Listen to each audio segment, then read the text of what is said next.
Hello and welcome back to our channel. In this video, I'm gonna guide you to change your Netflix account password. Now before moving on, if you're new to our channel, subscribe and hit the notification bell so that you won't miss any latest videos of our channel. Now let's jump into it. Firstly, open any web browser on your PC and there search for netflix.com and make sure to get logged into your Netflix account. Now from the home page of your Netflix account, head over to the profile icon at the top right and now tap on account option from the menu.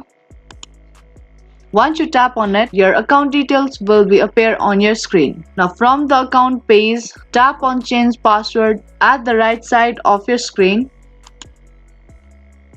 Once you tap on it, this type of interface will appear on your screen. You will be asked to enter your current password and to create your new password. Now type in your current password.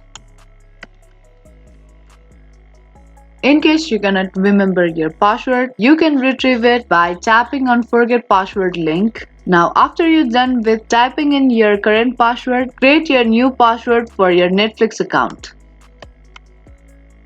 And again, re-enter your new password and make sure to match that password with your new password. Now if you want to sign out of all the devices, then you can leave this check mark as it is, but if you don't want this to be happen, then uncheck this box. Now tap on save button. Once you tap on save button, your new password will be saved for your Netflix account. Now in your next login to your Netflix account, type in your new password. And that's it for this video. Give this video a thumbs up and subscribe to our channel. Thank you for watching and I will be back soon with more videos like this.